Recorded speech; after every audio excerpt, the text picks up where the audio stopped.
ബഹുമാനപ്പെട്ട അധ്യക്ഷൻ, ബഹുമാനപ്പെട്ട രാജേഷ് MLA, ബഹുമാനപ്പെട്ട കളക്ടർമാർ, വേദിയിലുള്ള മറ്റ് ജനപ്രതിനിധികൾ, ഒപ്പം എൻ്റെ മുന്നിലിരിക്കുന്ന സ്നേഹം നിറഞ്ഞ ഓരോ മുഖത്തിനും, ഓരോ സ്നേഹം നിറഞ്ഞ ഹൃദയത്തിനും എൻ്റെ ഏറ്റവും ആത്മാർത്ഥമായ നമസ്കാരം. ഈ ഒരു പരിപാടിയിലേക്ക് പങ്കെടുക്കാനൊരു അവസരം കിട്ടിയപ്പോൾ ഇന്ത്യയിൽ, അല്ലെങ്കിൽ എൻ്റെ അറിവ് ശരിയാണോ എന്ന് നമ്മുടെ ഏഷ്യയിലെ തന്നെ ഏറ്റവും വലിയൊരു കൂട്ടായ്മയാണ് കുടുംബശ്രീ എന്ന് ഞാൻ കേട്ടിട്ടുണ്ട്. കുടുംബശ്രീയുടെ ഞാൻ ഏറ്റവും ആദരിക്കുന്ന, ബഹുമാനിക്കുന്ന ഒരു വിഭാഗമാണ് കുടുംബശ്രീ ചേച്ചിമാരെന്ന് പറയുന്നത്. അപ്പോൾ അവരുടെ ഒരു പരിപാടിയിലേക്ക് പങ്കെടുക്കാൻ വരിക എന്നതിനുപരി എന്നെ സന്തോഷിപ്പിച്ച മറ്റൊരു വാർത്തയുണ്ടായിരുന്നു. അതായത് ഇത് നടക്കുന്നത് തൃത്താലയിലാണ് എന്ന്.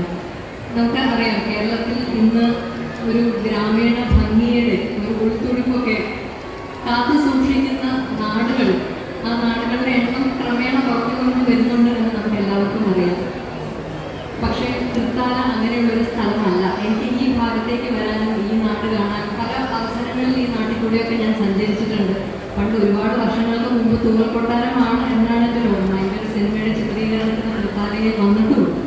അപ്പോൾ അതുകൊണ്ട് വീണ്ടും കുറേ വർഷങ്ങൾക്ക് ശേഷം തൃത്താലയിലേക്ക് വരാനും ഇവിടെ ഉള്ളവരെയൊക്കെ കാണാനും ഒരു അവസരം കൂടി കിട്ടുകയാണ് എന്നുള്ളത് എന്നെ സംബന്ധിച്ച് വലിയ സന്തോഷം തരുന്ന ഒരു അവസരമായിരുന്നു.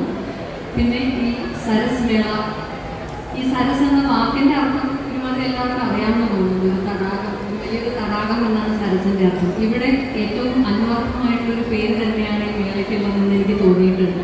കാരണം 18ഓളം സംസ്ഥാനങ്ങളിൽ നിന്നാണ് സാധാരണക്കാരായിട്ടുള്ള സ്ത്രീകളുടെ ഉൽപ്പന്നങ്ങൾ, ആ ഉൽപ്പന്നങ്ങൾക്ക് വേണ്ടിയുള്ള ഒരു വിപണന വേദിയായി ഈ സരസ് മേള മാറിയിരിക്കുന്നത്. അപ്പോൾ അതുകൊണ്ട് എൻ്റെ മനസ്സിൽ ഇങ്ങനെ സങ്കല്പിച്ച് നോക്കിയപ്പോൾ പല പല ചാലുകളായി ഒഴുകി വന്ന് തൃത്താല എന്ന വലിയൊരു തടാകത്തിൽ ഒത്തുചേരുന്ന ഒരു സരസ് തന്നെയാണ്. അപ്പോൾ അതുകൊണ്ട് ഏറ്റവും അന്വർത്ഥമായിട്ടുള്ള പേര് ഈ തിരഞ്ഞെടുത്തതിന് അതിന് ആരാണോ ഉത്തരവാദി അവർക്ക് ഞാൻ ഹൃദയം നിറഞ്ഞ അഭിനന്ദനം അറിയിക്കുന്നു. കുടുംബശ്രീ എന്ന് പറയുന്ന ഒരു പ്രസ്ഥാനം ഒരുപക്ഷെ കേരളത്തിലെ എത്രയോ ജീവിതങ്ങളെ മാറ്റിമറിച്ച ഒരു പ്രസ്ഥാനമാണ്.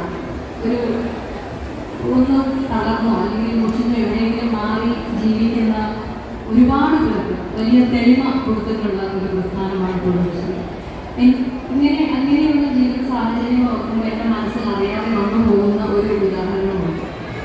അത് കുടുംബശ്രീയുമായി നേരിട്ട് ബന്ധമില്ലെങ്കിലും എൻ്റെ ജീവിതത്തിൽ ഞാൻ വളരെ വലിയ ഒരു മാതൃകയായി കാണുന്ന ഒരു ഉദാഹരണമാണ്. അത് മറ്റാരുമല്ല, എൻ്റെ അമ്മ തന്നെയാണ്. എൻ്റെ അച്ഛൻ്റെ മരണശേഷം ഞങ്ങൾ മക്കളൊക്കെ ജോലിപരമായിട്ടുള്ള തിരക്കുകൾ കാരണം പല സ്ഥലങ്ങളിൽ മാറി നിൽക്കേണ്ട അവസ്ഥകൾ വന്നിട്ടുണ്ട്. അപ്പോഴൊക്കെ അമ്മ ഒറ്റയ്ക്കാവുമ്പോൾ അമ്മ എന്ത് ചെയ്യും എന്നുള്ളൊരു വേവലാതി എപ്പോഴും മനസ്സിലുണ്ടാവുന്നുണ്ട്. പക്ഷേ ഞങ്ങളെ ഒക്കെ അത്ഭുതപ്പെടുത്തിക്കൊണ്ട് അമ്മ സ്വന്തം ഇഷ്ടമുള്ള കാര്യങ്ങൾ ചെയ്യാനും ഇഷ്ടമുള്ള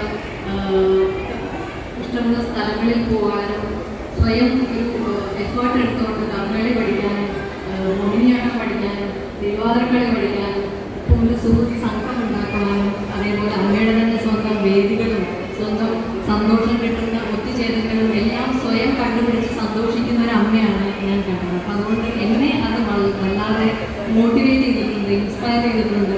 അതുകൊണ്ട് അത് ഇതുമായിട്ട് ബന്ധമില്ലെങ്കിലും അത്തരം ഒരു തെളിമ നിങ്ങളുടെയൊക്കെ പലരുടെയും ജീവിതത്തിൽ നൽകിയിരിക്കുന്നത് കുടുംബശ്രീ തന്നെയായിരിക്കും. അതുകൊണ്ട് കുടുംബശ്രീ ചേച്ചിമാരെന്ന് പറയുന്ന ആ ഒരു ശക്തി ഞാൻ എന്നും മനസ്സുകൊണ്ട് ഒരുപാട് ആദരിക്കുകയും ബഹുമാനിക്കുകയും ചെയ്യുന്ന ഒരു കാര്യമാണ്. ഈ നമുക്കെല്ലാവർക്കും അറിയാം, പല സ്ഥലത്തും യാത്ര ചെയ്യുമ്പോൾ എപ്പോഴും നമുക്ക് ഏറ്റവും ആദ്യം ആസ്വദിക്കാൻ ഇഷ്ടം അവിടുത്തെ ഒരു ഭക്ഷണം തന്നെയായിരിക്കും അല്ലേ. അപ്പോൾ അതുകൊണ്ട് ഇവിടെ തന്നെ പല പല സംസ്ഥാനങ്ങളിൽ നിന്നുള്ള ഭക്ഷണത്തിൻ്റെ സ്റ്റോളുകളൊക്കെ ഉണ്ട്. അതിൻ്റെ റെക്കോർഡ് സെയിൽസിനെ കുറിച്ചൊക്കെ ബഹുമാനപ്പെട്ട മന്ത്രി പറയുകയും ചെയ്തു. എന്നെ സംബന്ധിച്ച് പല നാടുകളിൽ പോയി യാത്ര ചെയ്യാറുണ്ടെങ്കിലും കേരളത്തിൽ തന്നെ ഏത് സ്ഥലത്ത് ഷൂട്ടിങ്ങിന് പോയാലും ഞാൻ അറിയാതെ അന്വേഷിക്കുന്ന ഒരു കാര്യമുണ്ട്, ഇവിടെ അടുത്ത് കുടുംബശ്രീ ചേച്ചിമാരുടെ ഹോട്ടൽ വല്ലതും ഉണ്ടോ എന്ന് ഞാൻ അറിയാതെ ചോദിക്കാറുണ്ട്. കാരണം പല സ്ഥലത്തെയും ഭക്ഷണം കഴിച്ചു കഴിഞ്ഞ് സ്വന്തം വീട്ടിലെ ഭക്ഷണം കഴിക്കണമെന്ന് തോന്നുമ്പോൾ ഏറ്റവും നമ്മുടെ വീട്ടിൽ കിട്ടുന്നത് പോലെ തന്നെ അല്ലെങ്കിൽ അമ്മമാർ സ്വന്തം മക്കൾക്ക് വേണ്ടി ഉണ്ടാക്കുന്ന അതേ കൈപുണ്യത്തോടു കൂടി അതേ സ്നേഹത്തോടു കൂടി അതേ ഒരു എന്താ പറയുക അത്രയും നന്മയോടെയും ഇഷ്ടത്തോടെയും കൂടിയാണ് കുടുംബശ്രീ ചേച്ചിമാർ അതൊക്കെ ചെയ്യാമെന്ന് എനിക്ക് തോന്നിയിട്ടുണ്ട്. അത് ആ ഭക്ഷണത്തിൻ്റെ മേഖല മാത്രമല്ല, എത്രയോ നമ്മുടെ ജോലി അന്വേഷിച്ച് പോവുക എന്ന് പറയുന്നത് നമ്മുടെ നാട്ടിൽ വലിയ വിദ്യാഭ്യാസ വിദ്യാഭ്യാസം നേടി വലിയ വലിയ ജോലികളിരിക്കുക എന്നുള്ളൊരു സങ്കല്പം എവിടെ ഉണ്ടെന്ന് എനിക്ക് തോന്നുന്നു. പക്ഷെ അതിനൊക്കെ വിപരീതമായി ഏത് തരത്തിലുള്ള ജോലി, ഏത് ചെറിയ ജോലിയാണെങ്കിൽ പോലും ഏറ്റവും ആത്മാർത്ഥമായും അത്രയും തലയെടുപ്പോടുകൂടിയും ചെയ്യാം എന്ന് തെളിയിച്ചുകൊണ്ടിരിക്കുന്ന ഒരു വിഭാഗമാണ് കുടുംബശ്രീ ചേച്ചിമാർ. നിങ്ങളുടെയൊക്കെ ഒരു ദിവസത്തെ സേവനമില്ലെങ്കിൽ നമ്മുടെ സമൂഹമൊക്കെ മുന്നോട്ട് പോകാൻ തന്നെ എത്ര ബുദ്ധിമുട്ടും എന്നുള്ളത് നിങ്ങളാണ് തിരിച്ചറിയേണ്ടതെന്ന് എനിക്ക് തോന്നുന്നു. അതുകൊണ്ട് നിങ്ങളൊന്നും ഇല്ലാതെ ഈ സമൂഹത്തിന് ഒരു ജീവിതമില്ല, ഒരു മുന്നോട്ടുള്ള ഒരു യാത്രയുമില്ല. അതുകൊണ്ട് തന്നെയാണ് ഞാൻ ആദ്യം പറഞ്ഞത്, എൻ്റെ ജീവിതത്തിൽ ഞാൻ ഏറ്റവും സത്യസന്ധമായി ആത്മാർത്ഥമായി ബഹുമാനിക്കുന്ന ഒരു വിഭാഗമാണ് കുടുംബശ്രീ. അപ്പോൾ അതുകൊണ്ട് തന്നെ കുടുംബശ്രീയുടെ ഇങ്ങനത്തെ ഒരു പരിപാടിയിൽ പങ്കെടുക്കാൻ എനിക്ക് ഒരു അവസരം എന്നെ ഇങ്ങോട്ട് സ്നേഹപൂർവ്വം ക്ഷണിച്ചത് ബഹുമാനപ്പെട്ട മന്ത്രി രാജേഷ് സാറാണ്. രാജേഷ് സാറിന് വേണ്ടി അനുപമ മാഡമാണ് ആ ക്ഷണം എന്നിലേക്ക് എത്തിച്ചത്. അപ്പോൾ ഈ ഒരു നാട്ടിൽ ഈ ഒരു സദസ്സിൽ പങ്കെടുക്കാൻ സാധിച്ചതിൽ, ഈ ഒരു മേള ഇത്രയും ഒരു കെട്ടുറപ്പോടുകൂടി തലയെടുപ്പോടുകൂടി നിങ്ങളുടെ മുമ്പിൽ അവതരിപ്പിക്കാൻ രാജേഷ് സാറിൻ്റെ ഒക്കെ വലിയ പ്രയത്നം അതിൻ്റെ പിന്നിലുണ്ട് എന്നെനിക്ക് നന്നായിട്ട് അറിയാം.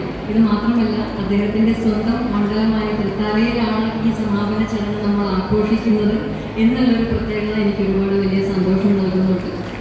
എന്തായാലും ഒരിക്കൽ കൂടി എല്ലാവരോടും മനസ്സ് നിറഞ്ഞ സ്നേഹവും ബഹുമാനവും അറിയിക്കുകയാണ്. കുടുംബശ്രീ ചേച്ചിമാരോട് ഞാൻ എൻ്റെ അവസാനം വരെ ഞാൻ നിങ്ങളോടൊപ്പം ഉണ്ട് എന്നുള്ളത് ഉറപ്പ് നൽകാനും ഞാൻ ഈ വേദന ഉപയോഗിക്കുകയാണ്.